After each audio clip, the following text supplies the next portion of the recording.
তদন্তের মধ্যেই এখনো একাধিক বিষয় রয়ে গেছে ধোঁয়াশা। কার নির্দেশে আরজি করের দেওয়াল ভাঙা হচ্ছিল, সেমিনার হলের কাছে কবে থেকে সংস্কারের কাজ শুরু হয়, এ নিয়ে এখনো সেই ধোঁয়াশা কিন্তু রয়ে গেছে। বিভাগীয় প্রধান থেকে অধ্যক্ষ এক একজনের এক এক রকম দাবি। আসরে নেমেছেন পূর্তমন্ত্রীও। তার দাবি, অনেক আগে থেকেই আরজি করের ঘর সংস্কার শুরু করে পূর্ত দপ্তর, যা মানতে নারাজ আরজি করের আন্দোলনকারী ডাক্তাররা।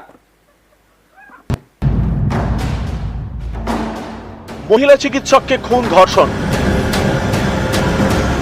আরজি করের ঘটনায় তোলপাড়। গত 9ই আগস্ট আরজি করের চেস্ট মেডিসিন বিভাগের সেমিনার হলে মহিলা চিকিৎসকের ক্ষতবিক্ষত দেহ উদ্ধার হয়। অভিযোগ, 12ই আগস্ট সেই সেমিনার হলের সামনের ঘরের দেওয়ালই ভাঙা হয়।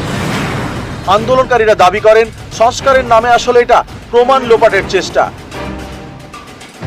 তারা প্রশ্ন তোলেন, কার নির্দেশে সেমিনার হলের সামনের ঘরের দেওয়াল ভাঙা হলো? কে এই সময় সংস্কারের কাজ করার নির্দেশ দিল?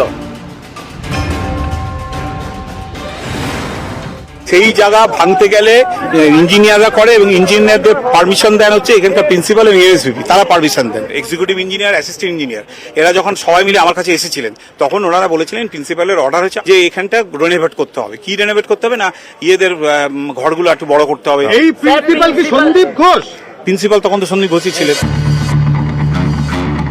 গত 12ই আগস্ট আরজি করের অধ্যক্ষের পদ থেকে ইস্তফা দেন সন্দীপ ঘোষ।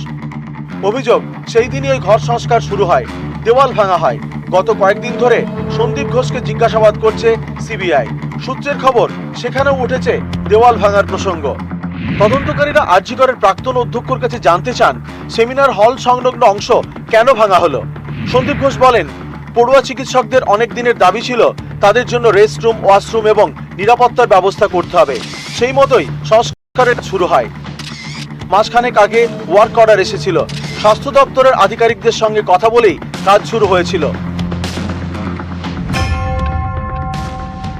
আরজি কর মেডিকেল কলেজের মেইনটেনেন্সের দায়িত্ব নেয় পূর্ত দপ্তর।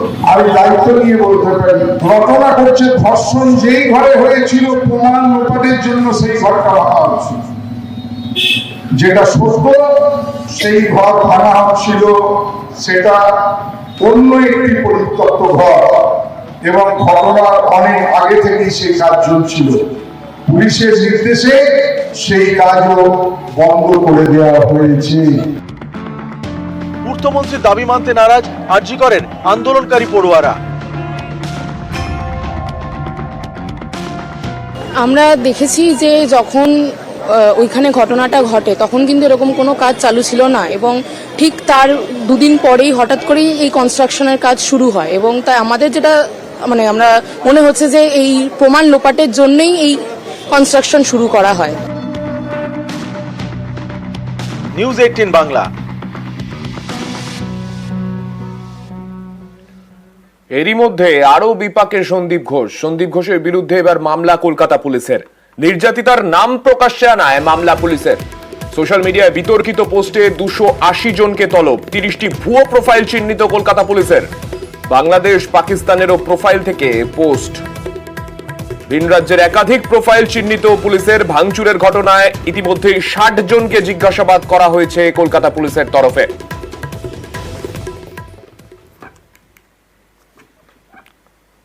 শরীরে 21টি আঘাত।